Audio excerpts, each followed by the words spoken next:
Hello, I'm Tom Leach. With me is Lewis Cox. Shrewsbury Town, 2 cup games in a week, back to league action at the weekend, and there's got to be changes.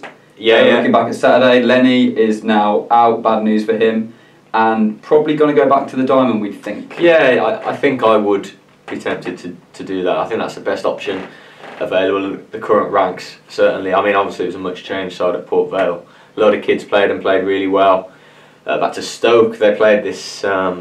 in the FA Cup, of course, they played this new sort of fandangled Sunderland, tried and tested Sunderland thing of Josh Loren as the unrecognised striker sort of false nine, yeah. I think is what someone call it. Yeah, I think we can call it a false nine. Yeah. I think we can give it that. Roberto Firmino kind of. Yeah. Although, that's what Loren's been playing on a couple of occasions, you know, and at Sunderland against Stoke, I think it's worked really well. Of course, against Stoke, it got a bit muddled, didn't it? Because Lenny on the left obviously injured his knee very early on, and Amadi Holloway came on, and things switched around a little bit. But the system works. I was speaking to Laurent about it today, actually, and it's not a system for every game. That's a system for. Sorry, excuse me. That's a system for we're playing against the top side. We're going to frustrate them and sort of negate them and things like that. I think we. Quite likely to see it possibly at the Britannia or the Bets 365 next Tuesday. Loren up front there again, and maybe a Gilead and someone on the wings. Yeah, so for a Charlton league game, I mean Charlton on the top side. You know, we mentioned Sunderland and Stoke. Charlton are right up there. So would he be tempted to play that? I'm not so sure. We'll see Josh Loren up front in that one. I think we'll see, you know, a bit, you know, reverting to what Sam Ricketts' norm. Has sort of been over his month or so here, the Diamond, as you mentioned.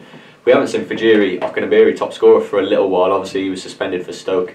He did come on for about 30 seconds against Port Vale to take a penalty, of which he scored in the shootout, no pressure, like come on to take a penalty kick. Alex Gilead also came on to take a penalty kick and didn't manage it. So yeah, so you know, it'd be good to see Fajiri back.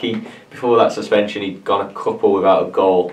It'd be great to see him net this weekend. It'd do his confidence the world of good, and I think he'll partner Aaron Amadi Holloway. When he came on, you were there with me against Stoke last week, and he came on for Lenny, and he you know, the headline was he missed that header second half that would have put, you know, sealed Town through to the 4th round of the cup, but he dominated Ashley Williams in the air, and well, the whole Stoke back line really. I mean, I remember him setting up a Loren chance. I just remember him winning everything. Yeah. And you know, that's against seasoned Premier League international defenders. On his day, Amadi Holloway can do that, and to League One defences can really do that, and combine with Okunabiri superbly. So I hope to see that again. I hope we get to see that. I mean, what, you know, obviously there's a Dave Edwards factor. Well, here's what I'm going to say we do go to the Diamond, who are the 4 in the middle going to be? Because I think a lot of fans are going to be wanting to see Dave Edwards get in there somehow, but where he gets in, that's sort of the question. Many fans will turn up hoping to see Dave Edwards. Of course they will see him. You know, that there are 3 possibles, aren't there? That he starts, that he's on the bench, that he's not involved. I think the least likely option is that he starts. Yeah, I would say. I think he's going to be on the bench. I don't think he'll not be involved. I mean, Sam Ricketts could spring a surprise and leave him out, but I just think the occasion. I mean, Ricketts has said to me that he won't he won't be swayed by fans wanting to see him on the bench and all that. But I just think, you know, he played under 23s football for Reading last month, and he's been training. You know, he trained Tuesday, obviously day off Wednesday, trained today, Thursday, and he'll train tomorrow. He trains hard and he's fit. You know, I think even if, you know, he's clearly nowhere near match fit, but I think he goes on the bench. Yeah. Even maybe as a token gesture. And then he gets that moment where he gets to come on, hopefully, and then he can read out his name and everyone can move. Yeah, if they're 2 or 3 up, I mean, it's a dream. Last 15 or 20. If it's tighter, you know, you probably wouldn't bring him on because he's not up to speed. On the flip side, if they need a goal, then he knows where the net is better than anyone in the Town team. So that's interesting. What an occasion that'll be. If he's not involved in the 18 at all, I mean, you think he will still get that reintroduction, that, you know, before the game wave to the, you know, 10 minutes before kick-off or whatever.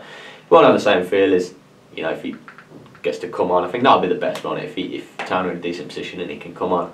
But let's see on that. Yeah, you know, a big Grant at the base of the Diamond, Doherty, Norburn, and then I'd say Loren As I mentioned, I spoke with Laurent today. I'm doing a piece with him for tomorrow's paper, and website is so impressed with him as a guy. At 23 years, you forget that. And I put out a little bit of trivia on Twitter that very few people, well, only one person got, that he's in the top 3 most appearances this season for Town in the league. Okay. Which, you know, behind Grant and Waterfall, who have been ever present under both managers, Loren's the next one. And it's a shout to his sort of versatility as well as his consistency. You know, he doesn't score. I think Norburn and Doherty have both got 7 from midfield. Loren's just got the 1. And that's where he's got to improve at all. Of course, you know, he's got to improve goals, probably got to improve with assists, but he's always. You gave him man of the match last week. I did give him man of the match. Yeah. A lot of people disagree with that, but I thought he was. He always. For me, he's always a 7 out of 10, pushing 8, and you do forget he's 23, and that this is his first full season in League One.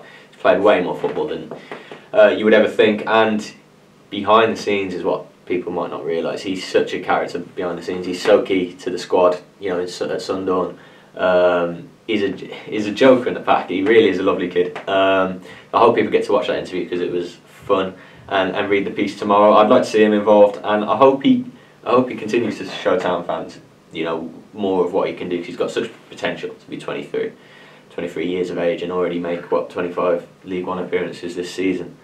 So yeah, I'd like to see the 4-4-2 diamond. Omar Beckles centre half. Yeah, there's been talk of that. Yeah, I mean, great news to hear that Sam Rickett's season there's the future. Can I see him ousting Sadler and Waterfall at the minute? Possibly not. But he did look strong there for the time that he was playing there against Stoke. Yeah, absolutely. And against tough opposition with Peter Crouch front of the time. And the manager gave him praise for it. Absolutely, and he got 90 minutes in the captain's armband on Tuesday, where he, some people had different views, but in my opinion, didn't put too much of a foot wrong against a strong League 2, well, a full strength League 2 side. I nearly said strong then, but they weren't strong. Yeah, I'd like to see Beckles involved as a centre back, because I think he brings something that Sadler and Waterfall don't have as more experienced defenders, in terms of Beckles being a bit more dynamic and athletic, and it would be a surprise to see him put at centre half for Saturday, but I think a positive one that would be well received. But I'd say the back four would remain the same with your Haynes at left back, and work for Beckles to do to get back in at left back, even though he wants to play in the middle. So let's see. But yeah, the diamond I think could cause Charlton problems, but Town are going to have to be about themselves to keep Charlton out at the other end. For all the rest of the build up to Saturday's game, keep it at shropshirestyle.com.